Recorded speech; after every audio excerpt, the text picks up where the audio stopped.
can hear everything, Ken. Yeah. Hmm.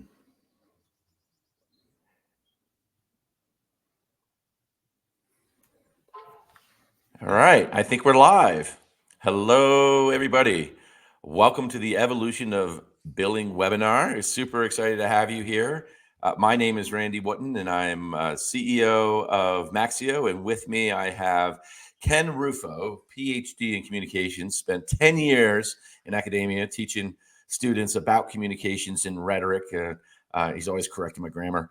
But since then, he's been in the corporate sector, specifically focusing on marketing and broad macro trends of what's happening and how people are engaging with marketing and how that extends more broadly into just how businesses run. And so with that, Ken, welcome. Super excited to have you. Thank you. I'm super excited to be here. Okay. Well, so we're going to cover a couple of things today in the 45 minutes we have. At the end, we'll have Q&A starting about 11:45 Mountain Time. But before then, we'll do an overview of the billing models to really root us in what has happened, what's been the evolution. We'll talk about some of the trends that are driving this new evolution, what we describe as adaptive billing. We have a white paper that Ken wrote. I provided some commentary, but Ken wrote that, and that's available. We'll drop a link into the chat for people, and we'll also have it posted afterwards. And then we're also using this as a way to introduce a product called Maxio Metering, and that will be a small advertisement at the end. But to understand why Maxio Metering is relevant and an important consideration for people, we want to lay the groundwork with adaptive billing. So first, we'll talk about some of the legacy billing models. So at the simplest form, you can think about a flat rate billing model is kind of like one that Basecamp has. It requires a customer to pay a fixed fee regardless of how much they use a service. So with Basecamp, for example, you pay a flat $99 fee for unlimited users and unlimited projects. They're basically giving you an access fee.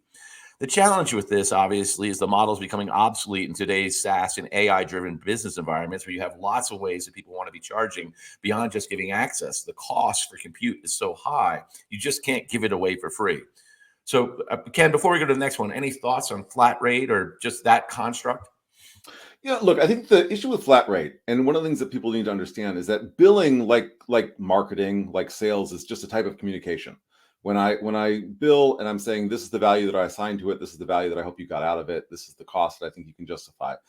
With these flat rate things, you might have some people who use it a little and pay that rate, and some people who use it a lot who pay that rate. It's super appropriate for certain types of services, but it does create a flattening of differentiation and a variation of usage that I think can be problematic over time for some people. Right. And so then what we've seen evolve over time is really from a flat rate model to more of what people would describe as a subscription model, Dropbox being an example. And this really is a dollar per user per month type construct. A lot of us are familiar with, I mean, even from the B2C applications like the Netflix of the world, but also with the Salesforces of the world and the B2B applications where you're paying on a per seat basis. They are recurring payments. Both can be recurring payments. So it doesn't affect the way you actually recognize the revenue or run your business, but it does give you a little bit more flexibility in terms of how you're getting paid. And to your point, Ken, around aligning that value between the consumption of the technology and the way that you're paying for it. Any other thoughts on the subscription-based model? No, look, I mean, I think it's the intuitive evolution of the flat rate is to provide some very simple user-based variation. The only thing that I should point out here is that, and I think this is something that's going to become very apparent to people who are living today, rather than when Dropbox started to do this sort of a model, and it'll become more apparent when we keep talking about some of the other evolutions that have happened. Is that there's lots of different ways that you can parse these sorts of things. This is user based, so it's person based, not usage based, which means that it's not necessarily about what an individual does. So it's just a lot of different flat rates sandwiched together into a subscription rate. So Totally. It has some limitations. And so that leads us to the next model, which a lot of people are experimenting with. And what you're finding is there's often a breakdown between if you are a sales-led motion or a PLG, product-led motion. PLG companies have really embraced this next evolution of billing, which is the usage-based billing.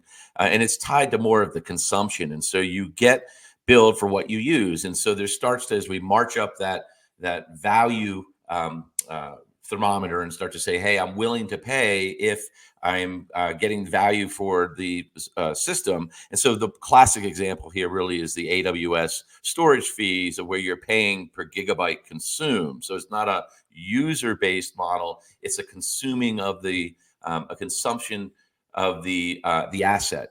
And so it's definitely an improvement over fixed rate subscriptions.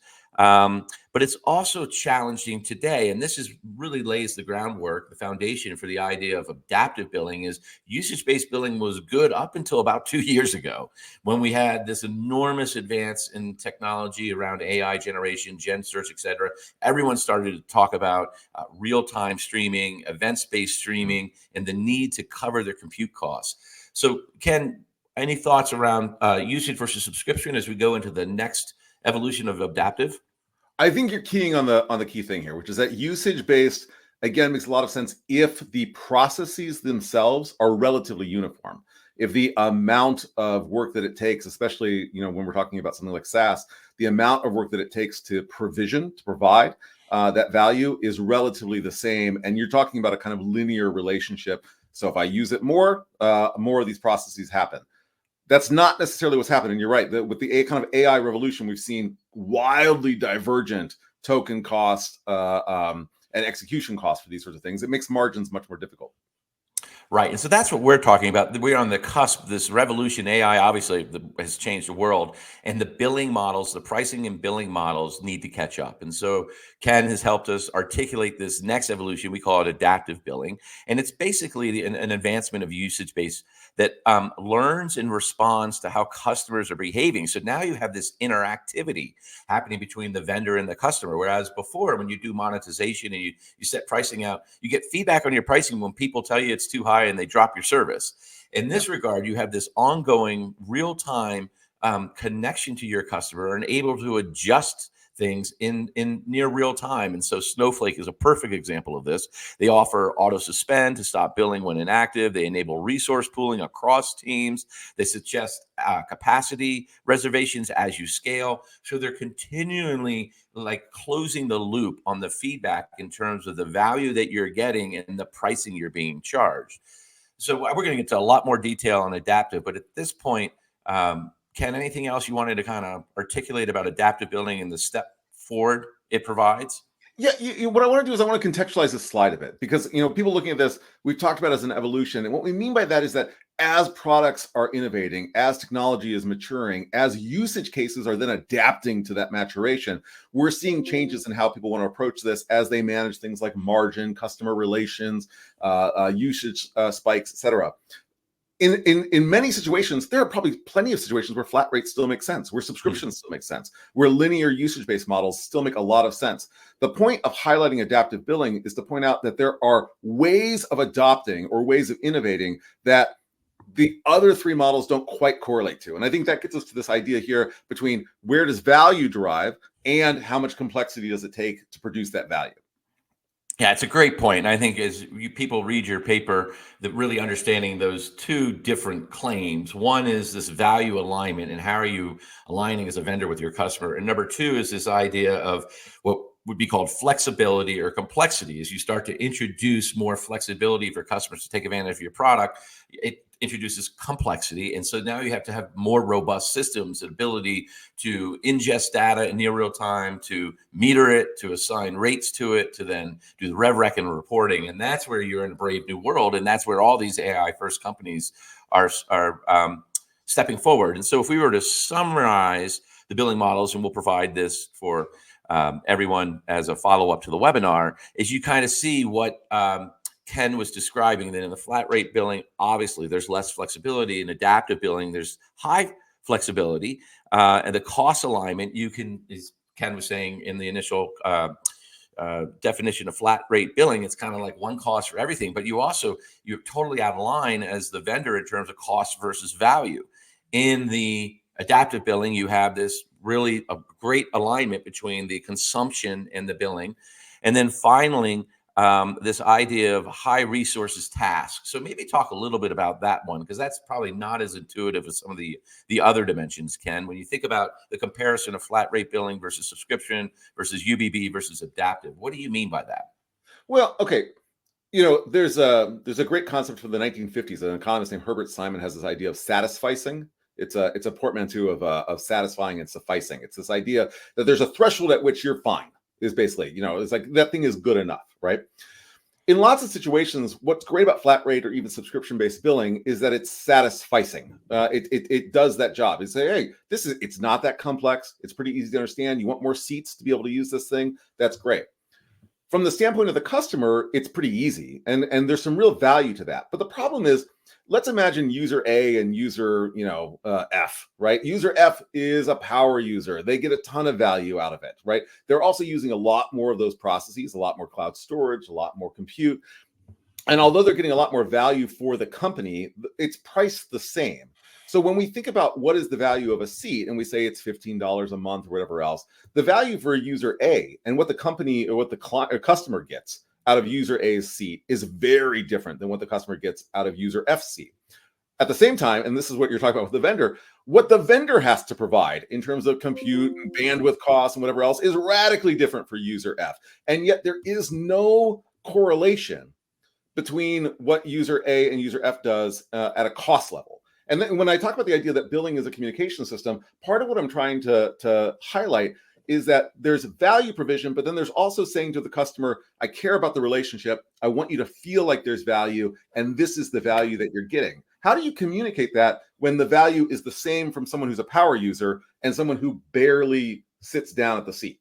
That's extremely complicated, very difficult to do. That's why, when we think about handling of high resource tasks, for the vendor, for the SaaS company, trying to understand what those margins look like and to deal with variations, especially as usage cases get more complex and AI models get more compelling. Being able to say to a customer, hey, this is what we did. This is the work that we did. And this is the value that you got from it. And as a result, our pricing is going to reflect that. And you can see it. It's transparent. It's easy. Is it satisfying and sufficient at a very easy level? No, it's complicated, right? But now the user has a better sense of what you did to provide them with that value. And I think ultimately that's a better relationship with the customer than the customer not understanding the difference between user A and user F. Yeah, and I think it also ties in with the whole idea. One of the big challenges with software, especially workflow automation software, is it's often shelfware. It gets rolled out and you don't have people adopting it. You're buying a set of seats because you assume your whole sales team is going to use Salesforce, for example, or something. And then you overbuy because you're expecting to grow into that and add more sellers. And so, true to your point, it's easier probably intellectually to understand that it's a seat-based license. But when you're able to move, and even Mark Benioff has said this, and Mark Benioff at Salesforce and Satya Nadella at Microsoft, he said everyone is moving to a usage-based model because the old seat-based model doesn't work when they as vendors are incurring all these incredible costs to drive Einstein or their next agent force type capabilities. And similarly with the investments that Microsoft is making into AI, it's extraordinary. It's more than GDP of many small countries. And so they have to be able to demonstrate the value, but then also recover the costs and stay in market. And so with that, Ken, we've really defined kind of 4 trends that are driving this next generation of billing. Do you want to talk through these and we'll have a bit of conversation here? Yeah, sure. I mean, look, the tech evolution stuff I think is evident to anyone who's listening, who cares about these things. What SaaS companies can do today is radically divergent from what they could do when we start to see SaaS explode in the 90s. It's even when we think about what happened with COVID evolution, and we begin to think about how much radical transformation there was there. That was just a matter of like, oh, let's have some video access, let's get some services online, let's make sure that we can do things remote or hybrid or whatever else. Now we're talking about taking the work of 7 people and condensing it to 1 person through the use of generative AI. We're talking about changing workflow automations. And I think that evolution in terms of what's possible, and AI is the easiest example of this, but it's also interoperability. It's automation systems, it's workflow changes. That tech evolution is a huge part of what's happening. And I think that while there's some evidence to suggest that what AI is capable of doing has hit I don't want to say like a peak point, but like the we're going to see diminishing levels of explosive power, right? That like that maybe like generative AI is a massive thing. Now we're optimizing generative AI, but like the initial explosion might have already hit. While I think that's true in all sorts of ways, one of the things that and this is where tech evolution and biomaturity interact, is that it often takes time for workflow processes and for user behavior to mature in line. There's a lag in that process to mature in line with what the tech enables. We know, for example, that we can take a team of content producers, like people who used to do, like a lot of like social media posting or whatever else. And we know that we can now use generative AI to produce a lot of that content. Maybe it's going to be great. Maybe it's not going to be great. Depends on how you use it. But that's not a workflow change. That's just a simple substitution, right? We've changed a little bit of like who's responsible, whatever else. Eventually, we're going to see radical shifts in how it is that we think about like personalization, personification, right? What variables are at work there? We might begin to scale things like buyer personas in ways that are radically divergent to what we would do when we were thinking about human scale, because we have these sorts of things, right? So when you then think about like, just like say, how are we using like marketing automation tools in an era of usage, and you think about this combination of AI, generative AI and AI tools and automation tools and workflow changes that correspond to that, you suddenly realize, well, we might be producing way more content, but way more targeted than we ever did before. And if I say, well, that's $15 a month for right now, when your usage is relatively simple, when you're just doing a simple substitution, and it's $15 later, right? And now you've changed your entire workflow process. There's two consequences to that I think really drive this. The first one is I derived more value from it as a customer because I changed what I did. I don't understand because the vendor never linked the usage to the value. They linked the user to the value, right? So I don't understand why the price has to go up, which it will. It'll always have to go up because I'm going to have to cover the marginal costs of all the different compute processes that are happening. So I suddenly I'm being charged more because I got more efficient with my process. That's confusing to me, right? And that's a failure of communication on the part of the vendor, right? Does that make sense? 100%. I think we see this right now. Like even with if you're subscribed to ChatGPT, you're paying, I don't know, $20 a month or something. It's basically a per user model that's not tied to the usage advantages you're getting out of it. I'm more efficient in my communications, or to your point, we're using it for marketing. Heck, I've used it for reviews, operating plans. Like there's an enormous amount of value that I'm getting out of that interface, but I'm paying on a per user basis. I think similarly, one of the things I saw talking to other CEOs is a lot, and we'll talk a little bit about investor maturity in a second, but is there's an assumption that AI is going to make the workforce more efficient. I've seen numbers as high as 30%, that you're going to get an AI efficiency gain over the next couple of years of 30%. So if you're a CEO or an executive of a company and you're on this call and you don't have that baked in, other companies are going to do that, and they're going to be able to be more competitive. So they will be able to charge lower prices, even though their computes are up, because they've got it all dialed in, but their overall cost structure is lower too. And so, yeah, I think it's one of these really interesting trends in terms of the technology is out in front. The user is kind of adopting it, trying to figure out how to do it. It's a completely new paradigm. How does that play out for the buyer maturity then, Ken? Because we were talking about, gosh, fixed rate pricing is really the easy to understand. And then when you get into adaptive, it's pretty complicated. So that requires some level of maturity, education, evolution of understanding. What are you seeing happening there on that front? Well, look, let's start with kind of an antecedent assumption, which is just that SaaS sustainability is impossible with high rates of churn. Right, like if you're growing 11% and losing 10% year over year, you're never going to hit your growth rates, right? You're never going to have what you need to be sustainable. So the question that we should be asking is, what is the contribution that our billing modality is making to the likelihood of churn, which is to say that the customer perceives the sense of value that they're getting, right? And that the customer is less likely to look at some other offer and say, hey, isn't that better for me? If I can tell you that when you use this thing in this way, it cost me this, and this is what I'm going to charge you as a thing. When I go look, it's not as simple as going, well, they raised my price to $20 a seat. That's really high. This other company is offering $16 a seat, right? And then see, that comparison doesn't quite understand the level of value or the level of process that is required. So if what I'm trying to do is to think about buyer maturity from the standpoint of like trusting them enough to say, I know you're evolving your processes. We are evolving our offering. Let's evolve together, right? In lockstep. I want you to be loyal to me, and I want my processes to be useful for you. And our pricing will reflect that in a fair and balanced and productive and sometimes linear or sometimes adaptive way. And that's I think the benefit of usage is this idea that you are connecting. It's actually a better customer relationship than a flat model. It's a more complicated customer relationship, and again, it might not be appropriate for all SaaS offerings. But we should trust that as buyers have been in this space for a really long time, that they know the difference between something that makes sense as a per seat cost or a flat rate cost and something that makes sense as a usage cost. And if they don't understand that difference, it's either because they are still really young in the market or because vendors have not done a good job of communicating why those variations exist.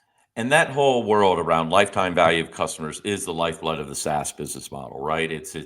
That's why they get the multiples they do. Is you have these customers who are going to be there for a while. And I do think, to your point, one of the things I didn't appreciate until I joined Maxio was how important that monetization strategy was to communicate with the customer this mutually beneficial value prop. And that so even with us, when we come up to time of renewal, we call them contested renewals, those where people feel like they may not have been getting enough value for what they're paying. And so how do you reframe that? And I know it's, ROI and all these other dimensions that you try to introduce, but I do think billing also indicates or signals the type of value you're creating. And so we've talked about the technology evolution, the user adoption of this new capability and how that's going to transform our lives. We talked about how buyers become more sophisticated.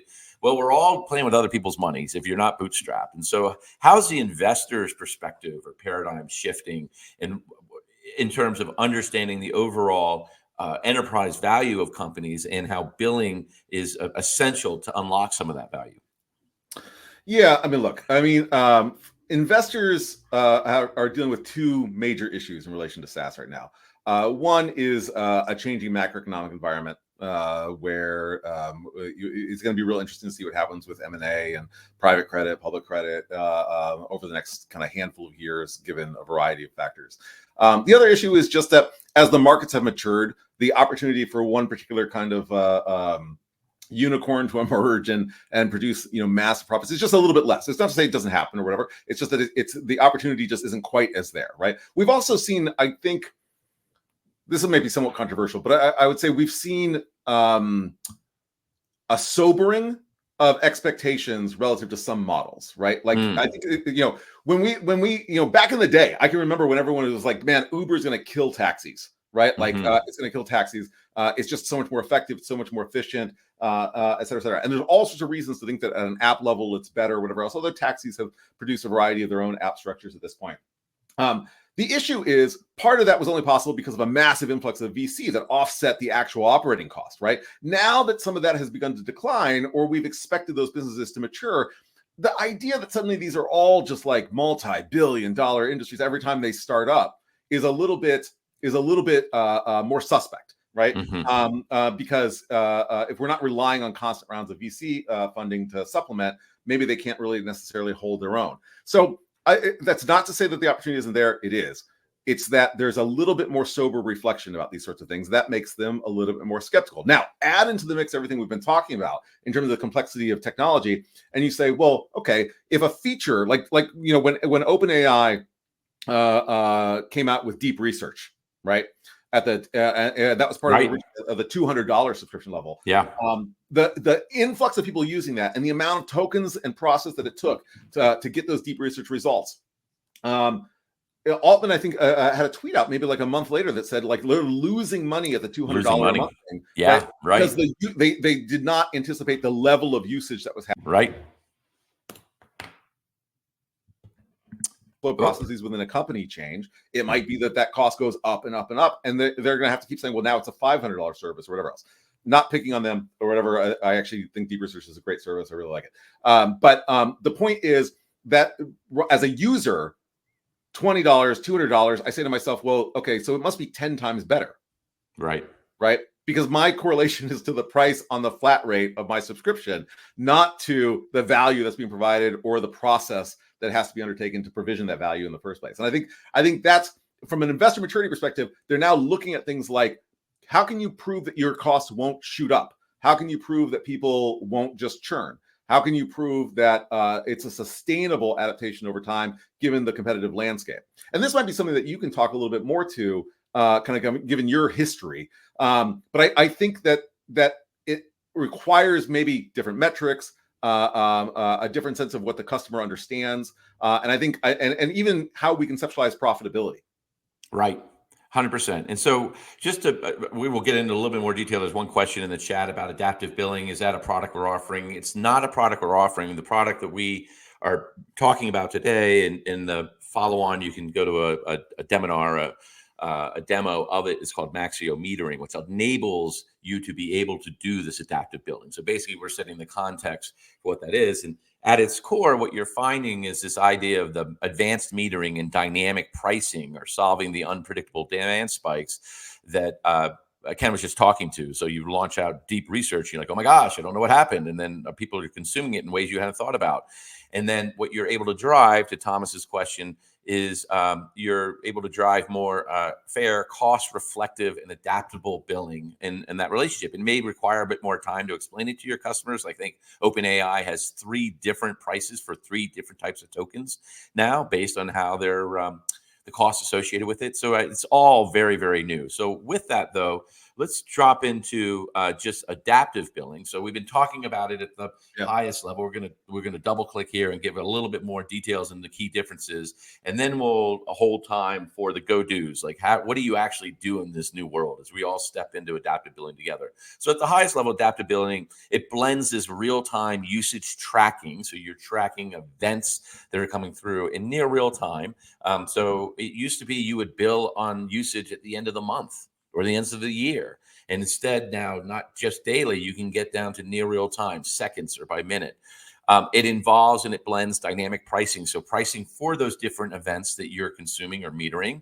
And then the other piece about it is it really does inform decision-making. So now this adaptive billing, like what we saw, that example from Snowflake, it's informing the decisions the customer is making in terms of how they're consuming and what they want. It's also informing the vendors in terms of how they're thinking about their monetization strategy. So to Ken's point, with OpenAI and deep research, they launched something like, oh my God, this isn't working. How are we going to think about this? How are we going to move it forward? So it's all about that value alignment and providing more transparency. And so with that, Ken, you've been teasing this out a little bit, but can you put a fine point on it, on this key distinction between usage-based pricing or usage-based billing and adaptive billing? Yeah, look, we're providing a name for this because names matter, right? It's important to have a concept, because when you think about what you can do and how it is that you design a product or a service or what kind of billing relationship you want to have with a customer, understanding what your conceptual options are is really important. Usage-based billing, we can call it linear usage, conventional usage, whatever you want to call it. It's typically a single meter. Usage goes up, cost goes up. It's charged at the same rate regardless of the actual computational cost. And typically the data is received in a batch. It comes in, maybe it's weekly, maybe it's monthly, and that's it's like collecting it from like your electrical meter outside your house. Like every once a month they swing by, they take a look at it, and boom. Adaptive billing is a real-time data stream that's coming in, where you can then have multi-dimensional meters. It's not a single like usage thing. It might be that I assign it different token or event status, and I say, well, for this kind of usage, I want to use this meter. For this kind of usage, I want to use that meter. For this third kind of usage, I'll use this, because the token costs of generating a video are just radically different than the token cost of generating a paragraph. So I want to be able to assign different usage rates depending on the complexity of it. The benefit of this is that once you have that system in place, and this is, I think, very cool, you can go back and you can look at the last year of data and you can say, what if I had a different meter in place? What if I had changed a slightly different thing in terms of token counts or whatever else, and I began to think about these in a slightly different way? Would my margin have been better? Would customers have been better served? Would I have reduced churn, right? And I can then make predictions about my growth model that are much more aligned with what investors need and much more productive, because I have that combination of data and metering as separate components rather than a conjoined single meter component. And I think that's what's really powerful about this model. Great. Well, and that will bring us to the question for why use adaptive billing, and then we'll quickly run through the key differences and then get to the go-dos. So ultimately, the core reasons, 4 reasons for using adaptive billing. One is we've been talking about revenue scales in alignment with usage in a fair and precise pricing. It's not a big stick; it's a finely tuned arrow. It provides easy flexibility and cost transparency to prevent billing surprises. One of the biggest challenges you find in usage-based billing is when people have overage models and they get charged beyond what they thought. Well, no one, especially CFOs at companies, like variability in their costs. They're managing their 13-week cash forecast and want everything dialed in. People like the flexibility of a usage-based model, but really they're sort of hesitant about getting surprised at the end of the month or the end of the quarter with the usage costs. And so adaptive-based billing happening in near real time, you know what's happening and you can modulate your consumption of a product. Number 3, it supports rapid growth, optimizes profitability, and builds long-term customer trust. This is what Ken was talking about earlier, is that this idea of billing as communication is you're in constant conversation with your customer about the value you're delivering. So a renewal should not be a surprise, meaning that you should know what's happening. Either they're getting the value or not getting the value, but it shouldn't show up at the day of renewal and say we're canceling without you having great indicators. And now you can do that with your customer success team, doing quarterly business reviews. But if you're selling to a bunch of small companies, you're not going to have the people, the ability to support that type of engagement. So how do you create communication, proactive communication that constantly reinforces value? And then finally, as we've been talking about, one of the big risks as we go into this brave new world of AI is the difference in terms of consumption of resources by customers. Ken was talking about customer A versus customer F and how they were consuming your resources and underpaying for the value they were getting. So with that, Ken, we'll just kind of summarize going through the last 3, just in this case, subscription billing, usage-based, and then we'll have adaptive. We have some of the criteria on the left in which to evaluate. Maybe just focused, whatever your thoughts on subscription-based billing as we think about the key thing. It's simple, but lacks usage insights. Anything else? I guess the other thing is the risk of over or undercharging is high. To the example that we were talking about, customer A versus customer F. This is obvious with Netflix. Are you consuming an enormous amount of content, binge watching the new Severance, or are you just watching a show once a month? I know there are different subscriptions I have. Like we still have Disney for my kids. I don't know. I'm paying $29 a month. I'm not watching anything on Disney. Yeah. Anything else you would, other than talking about Disney, anything else about the subscription billing model you would want to call out as we step up to the adaptive, Ken? Yeah, I mean, look, if we think about it outside of the consumer space and in the B2B space, it's still the same. Users communicate with either their data or their dollars, right? So when you are trying to understand what services you provide that they really, really benefit from, it'll either be direct dollars that they spend or it'll be the data that they provide. The flatter you get on these sorts of billing things, like a subscription-based billing, the less you have that information at a dollar level. And in some cases, the more it might compromise you at a data level. That depends a little bit on how it is that you're looking at these things and what you're assigning value to.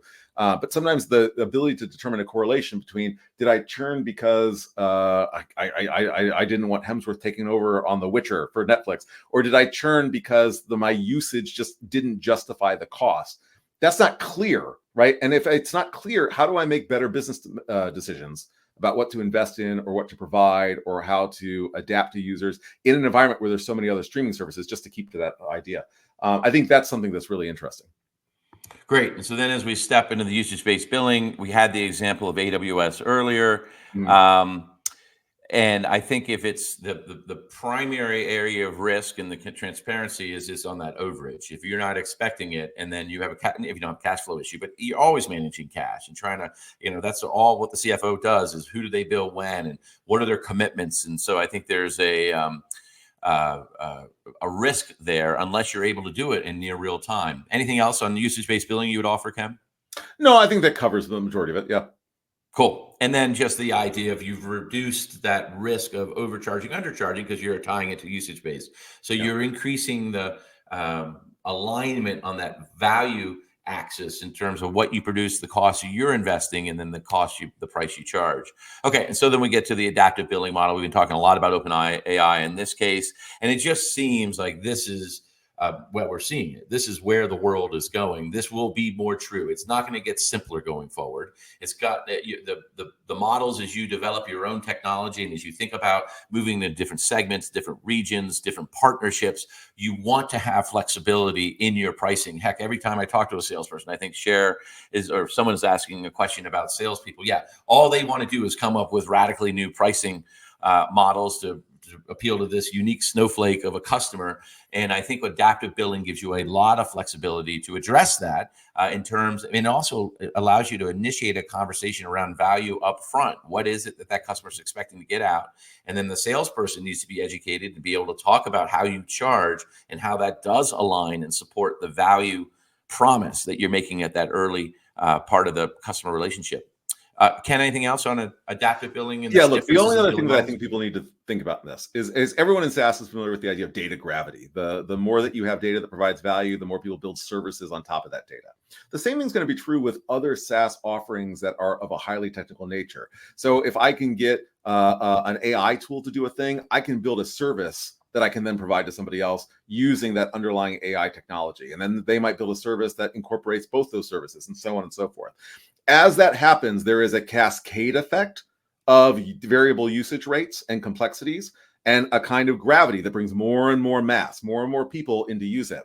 And in those situations, not having something that adapts to those changes and that reflects the dynamic nature of the pricing, I think is going to make it very difficult for the companies who should be foundational to that model to sustain themselves. And I think that's just one of the things to think about is like where that trend line goes up and what kind of SaaS gravity might look like. Love that idea, SaaS gravity.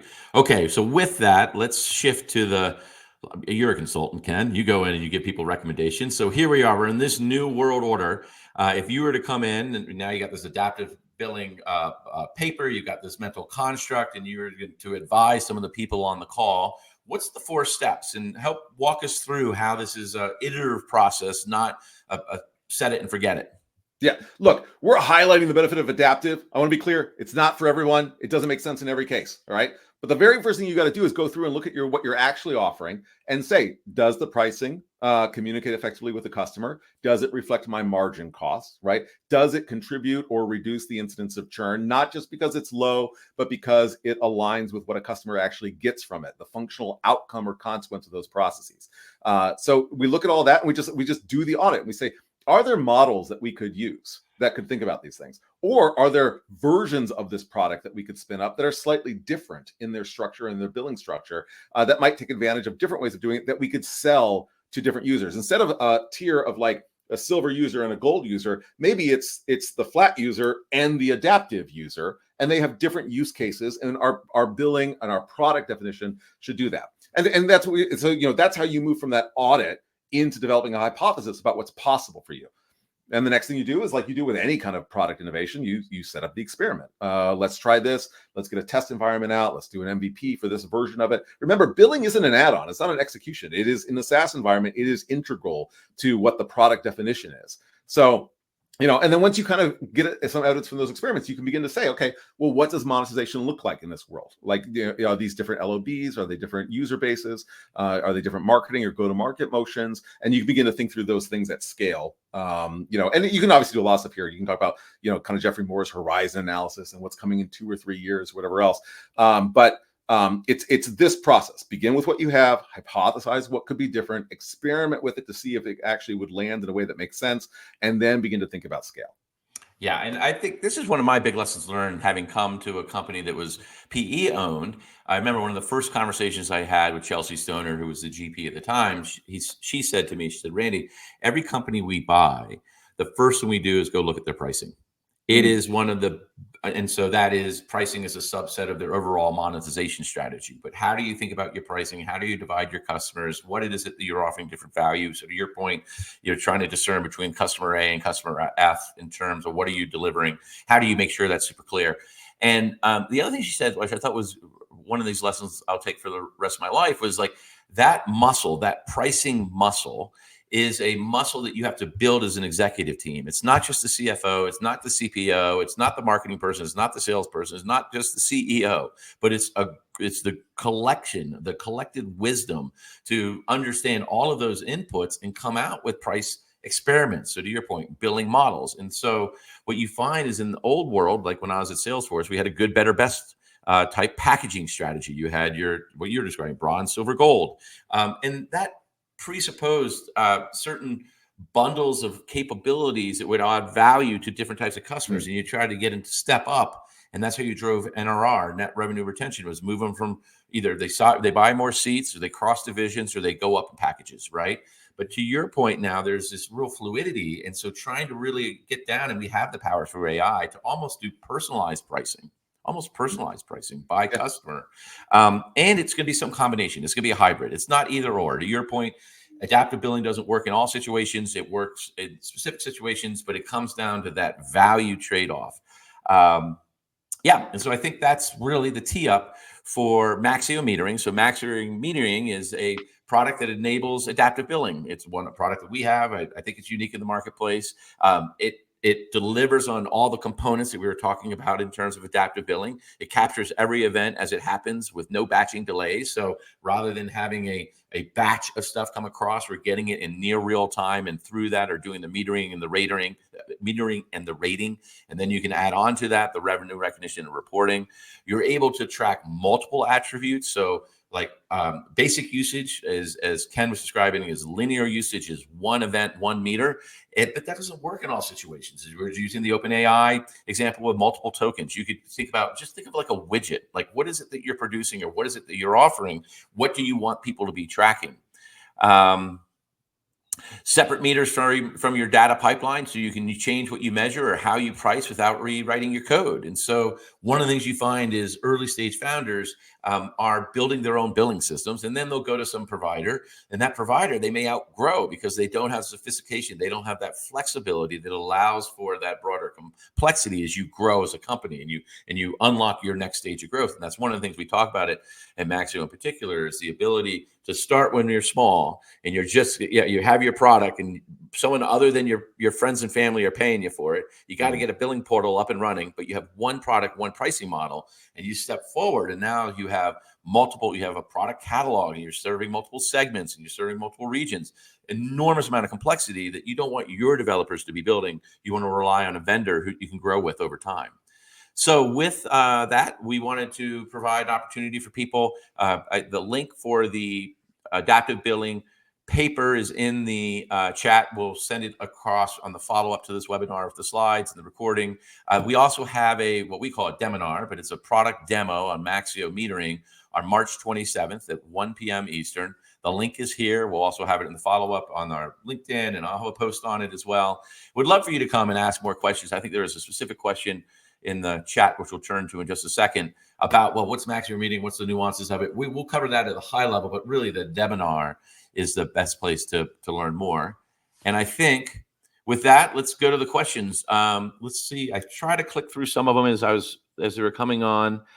So Daniel asked, is adaptive billing a new feature of Maxio, aka Chargify, independent of SaaS optics? It is a product that was part of the Chargify adaptive billing platform that we've redesigned and launched. So Chargify is now what we call advanced billing in our system. It's a module, effectively, and the SaaS optics is the core revenue and reporting. The Maxio metering kind of combines the two entities, but it's tied mostly to the way that you do billing and you do the metering. Now you ingest the events, and then we do the rev rec and reporting. So it came through the acquisition on the Chargify side, but we've made a lot of progress since that acquisition in 2021, and now it's kind of hard to separate the two. Thomas asked, how you address this in B2B environments where customers often want cost transparency for an investment period times years. If OpEx is unclear, that's a challenge when it comes to budgeting. I think we were talking a little bit about that, Ken, in terms of the volatility and the need to have transparency in terms of consumption. But do you on a regular basis? Yeah, go ahead. Yeah, so I think part of the issue here is think about two concepts that might feel like they are opposed, but I think in reality go hand in hand, and that is predictability and transparency. So if we have, when I say I have a flat usage rate or I charge $15 a customer, it is incredibly predictable, right? And the pricing is transparent, although the value provision is not. The value provision and the process underlying it is entirely opaque. I have no access to it. It's a plain black box. There's no way to get to it. Because all I see is that outside thing. So I'm not being transparent as a vendor about what it takes to provide that value to a customer. Instead, for their sake, I've made the decision to simplify the pricing and make it more predictable. Simplifying predictability. That's the idea. The problem is that over time, the job isn't just to compel a customer. The job is to make sure that you compel a customer in a way that aligns with margin and a competitive landscape. And so you can have more complicated billing models where you just allow them, look, this doesn't have to be a thing where they get a bill, at the end of the month and they have no idea that, it was going to go up that much. We want to encourage that they adopt new workflows. I think even if the categories of SaaS are going to probably not explode in the same capacity that they have exploded in the past few decades, I think the way SaaS maturation will happen at a process level, at a service level, in terms of what kinds of things they can do and where they can really radically reconfigure processes within a company, I think that's going to be fascinating in the next 10 years. There's a Bill Gates quote I always love, that we tend to overestimate change in 2 years, but underestimate in 10. I think a decade from now, what we think of as like standard managerial practice, standard marketing, go-to-market practice, all of these things are going to be radically reconfigured by the kind of technology that's happening right now. And the simple reality is that companies who rely on that simplified predictability of user-based pricing will simply not be able to service that model because as the workflows intensify, as the kind of SaaS gravity gets heavier and denser, we're just going to need something that's a little bit more usage-based. So the trick then, and this is why I like Maxio metering as a product, the trick then is to say, well, how do I build a system where the billing is still transparent, where I can look and say like, hey, what's my real-time usage? And then we can go back and we can say, listen, hey, usage really peaked this week. What were we doing? Well, we were trying this new process out. Okay, could we streamline it? Could we make it more effective, right? And that's what I mean about having the customer and the vendor aligned. I provide you with value, you optimize to that value. The cost is aligned. We're communicating effectively about what we do for you and what you get out of it through that process of billing. And I think, so for me, transparency and unpredictability aren't enemies. Transparency provides a degree of predictability that's still complex. Right, we don't need to simplify it to solve that problem. That's how I would answer that question. I understand the sensitivity. OpEx is difficult if you're having random and wild swings, but I mean, again, that's the same problem on the margin side of it. So, yeah, great points. And I think it's kind of what I think about is think about the rhythm for the executives on the call of how you run a business. You set your strategy in September if we're on that calendar year, fiscal year.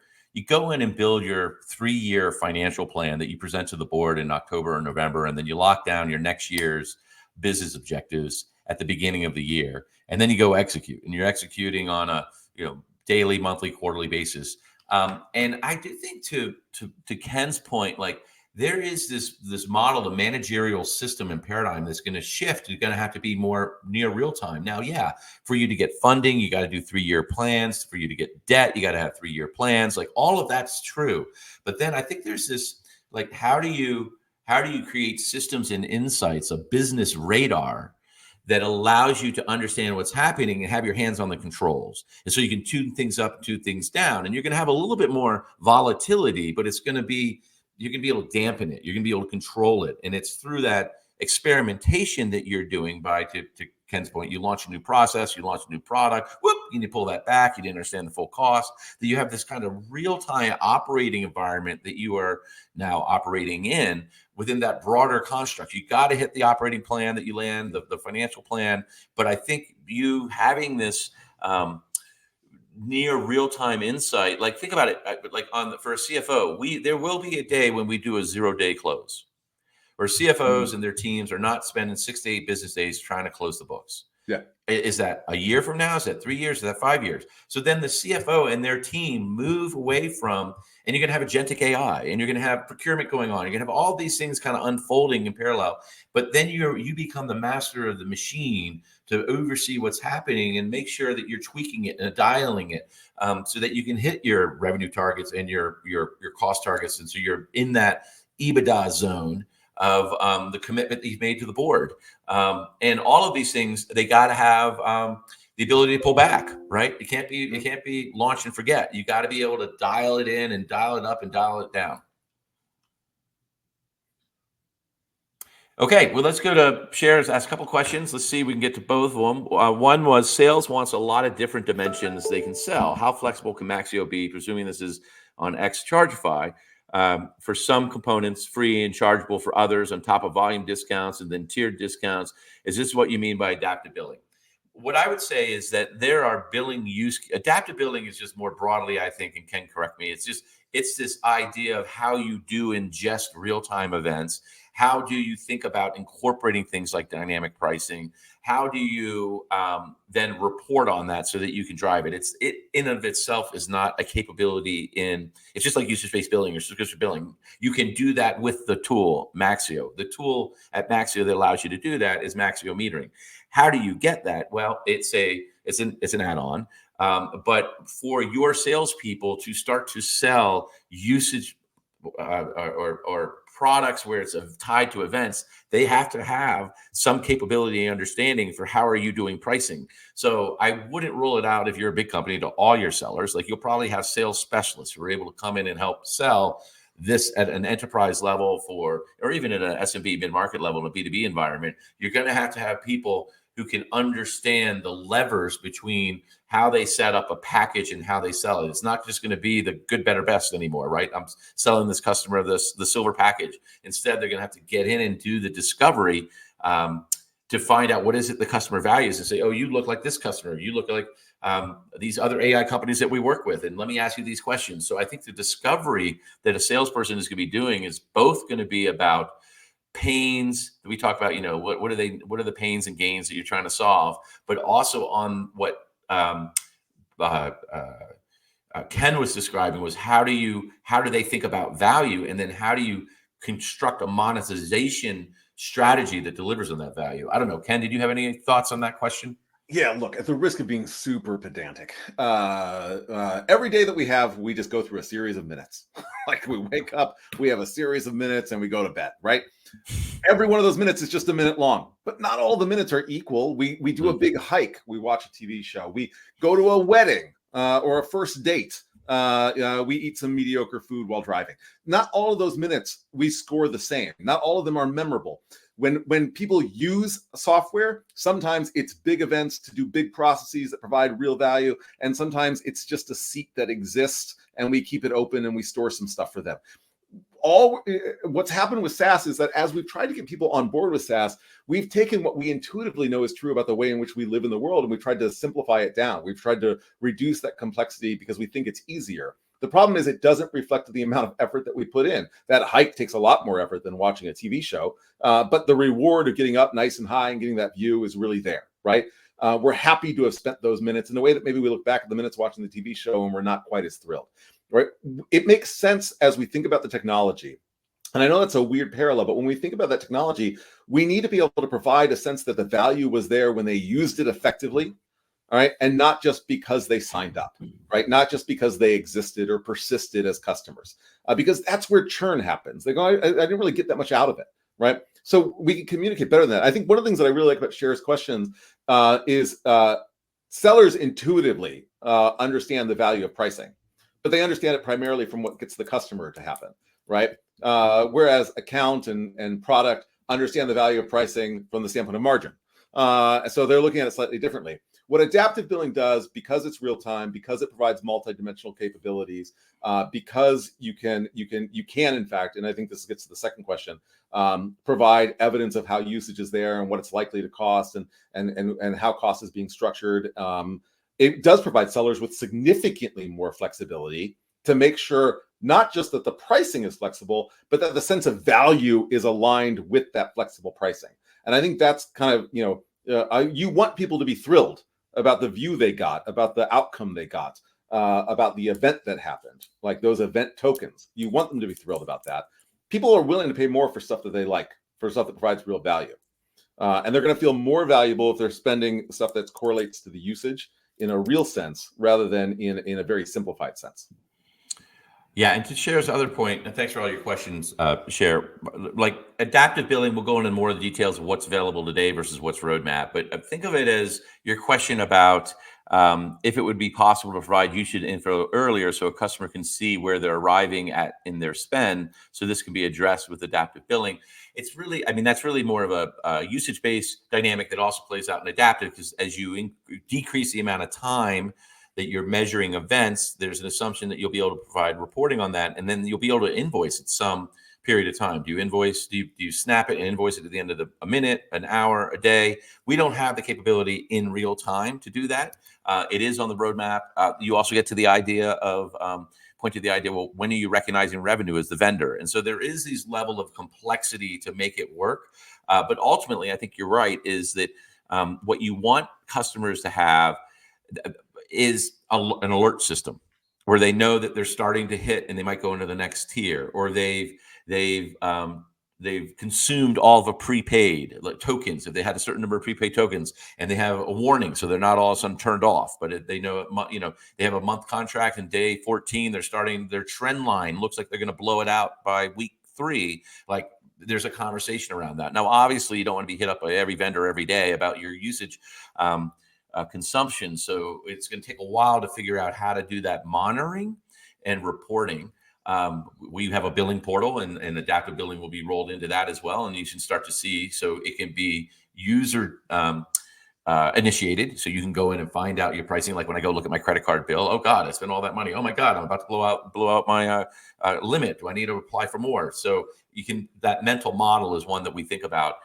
But also we want to make sure that you and your customers, if you've adopted this type of business model where you're reliant on this events-based trigger, you're doing the same thing. You're communicating to them in a way that they feel like they're notified appropriately, but not overwhelmed. And so we live in information overload. And this is the complexity here. That the challenge is, how do you take that complexity and make it simple? I'm sure, Ken, you have a great quote about turning complex to simple, or some final idea to wrap it up as we go into this brave new world where it feels like we have a Cambrian explosion of data, a Cambrian explosion of complexity. Like, what's the promise that's going to keep us all sane? Yeah, I mean, look, I think the quote, and I actually don't remember. I can't remember if this was an Einstein quote or whatever, but he said something should be as complicated as it needs to be, and no more complicated, right? And as simple as it should be, and no simpler. And the idea is that you're looking for the exact thing. Look, adaptive billing is a billing modality. It provides you with the ability to do certain types of things. You can combine it in any way you want. You can have a flat rate plus adaptive. You can have a usage based plus adaptive. Right, you can have linear usage and a more adaptive usage. You can do a lot of different things with it, depending on what your customers do and what you provide, and how to provide that value. That's going to be a question that's very dependent on variation and within the kind of vendor space that's out there, and what's available within the market and what you're competing against. I think what I'm excited about with adaptive billing is that it's probably the first conceptual apparatus that kind of moves beyond just linear or single dimensional usage. And as someone who loves the tech space, right, I'm so excited to see what people will do with this. And I want to pay for the value that I get, right? Like that's just like, I want that, right? Because then they make more things of value. So, like I'd like those companies to persist. Awesome. Well, with that, I think we'll wrap. Thank you very much for all the people who stayed on throughout the entire webinar. For those that are still here, we will send the webinar recording with the links for the adaptive billing paper. If you're interested in engaging in that, you can find Ken on LinkedIn and challenge him. We'll also probably provide the emails, and then we will have the metering Deminar on March 27th at 1 p.m. and hope to see a bunch of you all there and continue to explore this brave new world together. So thank you for your time. Thank you, everybody.